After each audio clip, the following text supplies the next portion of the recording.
meeting is not a political meeting. It is about discussing India's education system, what is wrong with India's education system, what needs to be corrected in India's education system. हम youth हैं, हमारी आप जानते हैं demand से थोड़ी ज्यादा ही होती है। जाने के पहले अगर हम सबके साथ एक सेल्फी हो जाती तो मजा ही आ जाता सर।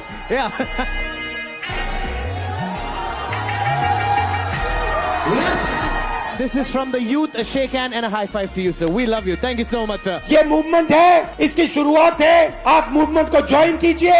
हमें बताइए किस प्रकार से हम इस सिस्टम को बदलें। क्या आपका ओपिनियन है? क्या रास्ता हिंदुस्तान को लेना चाहिए?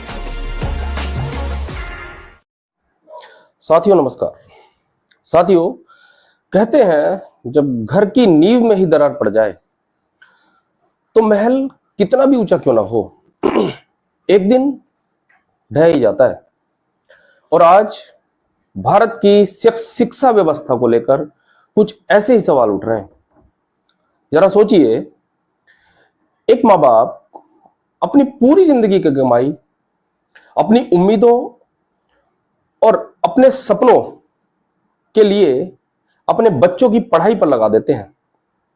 बच्चा दिन रात मेहनत करता है, कोचिंग के भारी भरकम खर्चे उठाता है, लाखों छात्रों के बीच एक सीट के लिए लड़ता है, लेकिन फिर अचानक पेपर लीक हो जाता है, परीक्षा रद्द हो जाती है या सिस्टम की खामियों के कारण उसका भविष्य अधर में लटक जाता है।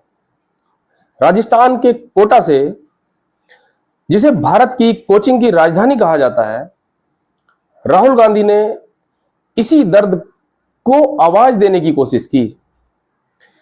उसने छात्रों की गूंज के लिए एक अभियान की शुरुआत की।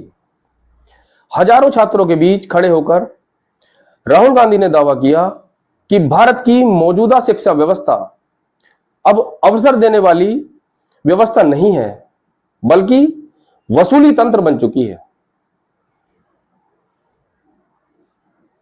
जो परिवारों की जेब खाली करती है और बदले में अधिकांश युवाओं को निराश करती है। राहुल गांधी ने आंकड़े देते हुए कहा कि सिर्फ नीट की तैयारी में हर साल लगभग 1,32 करोड़ रुपए का खर्च आता है, जबकि नीट, जेईई, यूपीएससी, एसएससी और आरआरबी जैसी 5 बड़ी परीक्षाओं की तैयारी पर देश के परिवार करीब 3.5 से 5 लाख करोड़ रुपए तक खर्च कर देते हैं। लेकिन सवाल यह है कि आखिर इस खर्च के बदले कितने लोगों को सपने पूरे करने का मौका मिलता है? अकेले नीट में हर साल करीब 22 लाख छात्र परीक्षा देते हैं, लेकिन मेडिकल कॉलेज की सीटें इतनी कम हैं कि 1 लाख से भी कम छात्रों का चयन हो पाता है। यानी लाखों छात्र और उनके परिवार वर्षों की मेहनत पर भारी खर्चे के बावजूद निराशा लेकर घर लौटते हैं।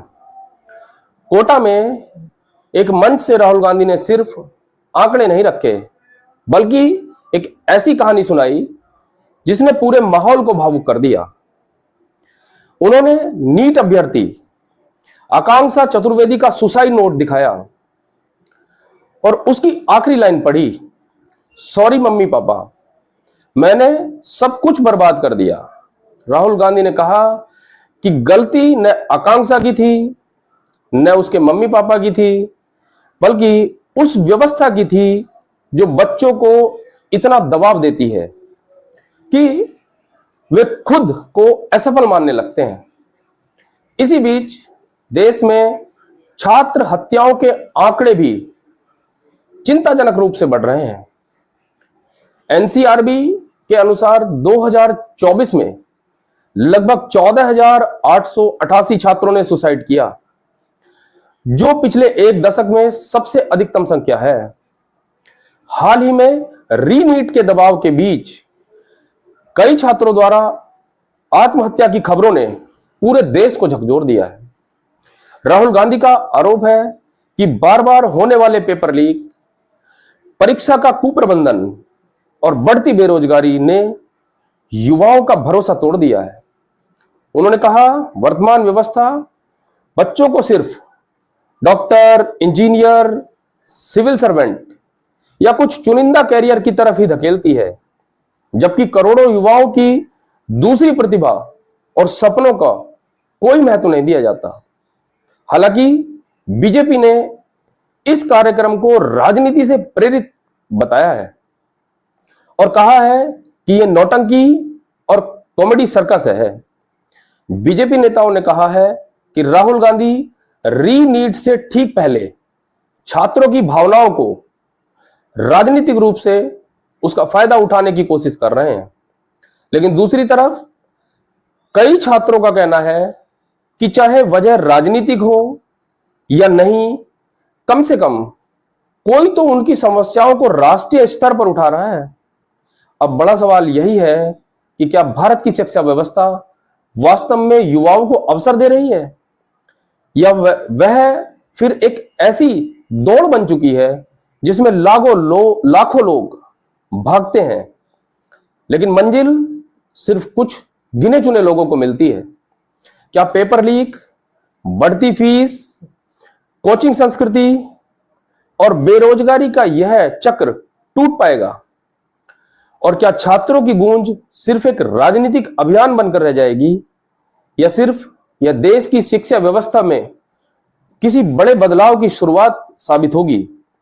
फैसला आपको करना है, क्योंकि यह कहानी सिर्फ राहुल गांधी, बीजेपी या किसी पार्टी की नहीं है, बल्कि करोड़ों भारतीय छात्रों और उनके भविष्य की कहानी है।